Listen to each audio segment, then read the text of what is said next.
The year is 2023 and terms like thock or thocky are trending almost everywhere in the internet these days. In fact, it has become one of the biggest factors to consider when you're judging the quality of a mechanical keyboard like this one. So when I was sent the TH80 Pro by the guys over at Epomaker, I was on a mission to find out if the keyboard talks straight out of the box, a thing which I'm sure many of you would be interested in to find out in this video.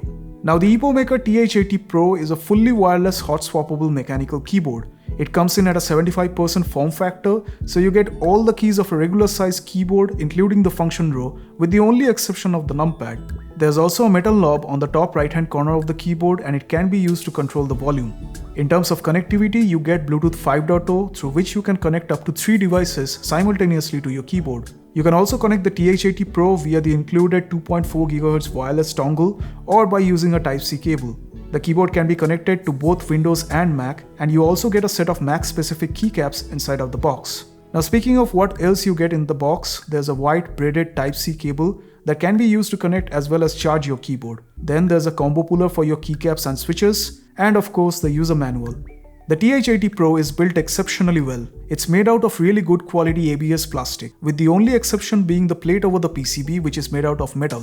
The keycaps are made out of PBT, they're very thick and also have a matte texture that feels grippy and premium while typing.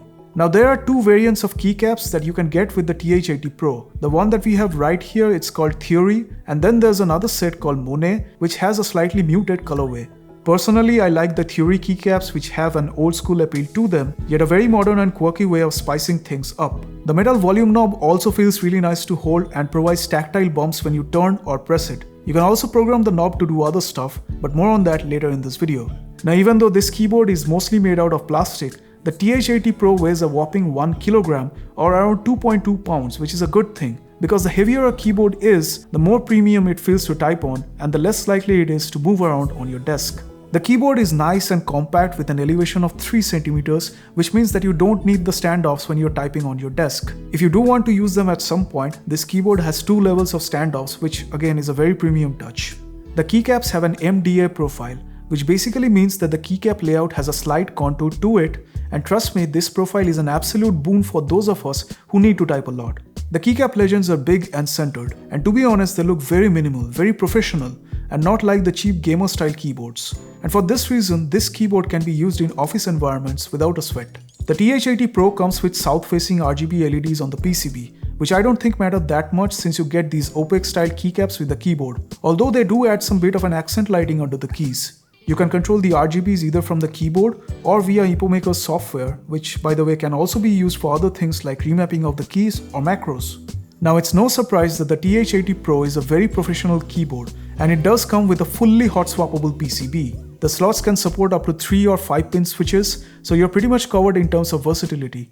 On their website, Epomaker offers either Gateron Pro switches with this keyboard or their in-house switches called the Flamingos and the budgerigars. The Flamingos are kind of like red linear switches, while the budgerigars, which I have with me, are very much like brown switches. After using Gateron Browns with my Royal Clutch RK71, I immediately became a fan of switches which do not sound much, yet have a tactile feedback to them, and the Epomaker budgerigar switches do not disappoint.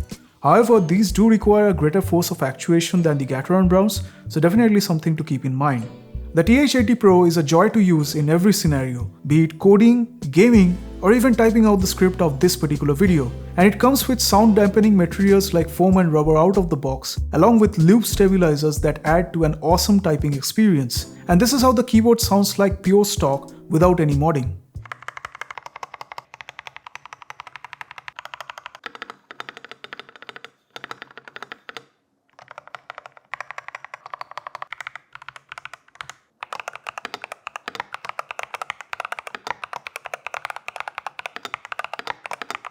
Overall, I was really impressed with what the Epomaker TH80 Pro has to offer, and considering the price that it comes at, it's actually a sweet deal. I have personally used the Red Dragon K552 and the Royal Clutch RK71, but this keyboard is on a whole different league.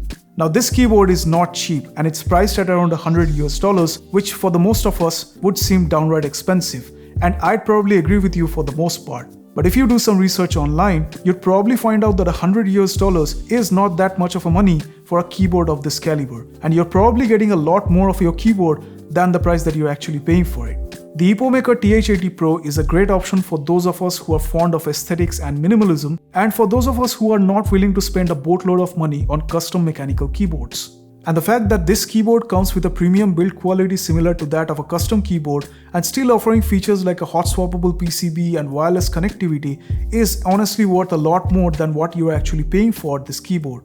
Now, if I were you, I'd probably keep a lookout on Epomaker's website because the TH80 Pro can often be found on sale for $90 or even $80. And at that price of money, the TH80 Pro is actually a steal. Alright, so that was about it for this video, and I really hope you guys enjoyed watching it. If you did find this video useful or at least entertaining in some way, I'd really appreciate if you could hit that like button and let me know in the comments down below which type of keyboard do you prefer in your daily life. And as always, a sub to the channel would always mean the world to me. And by the way, if you're looking for an even smaller form factor keyboard at a much lower price, then this particular video might be able to help you out in making a decision.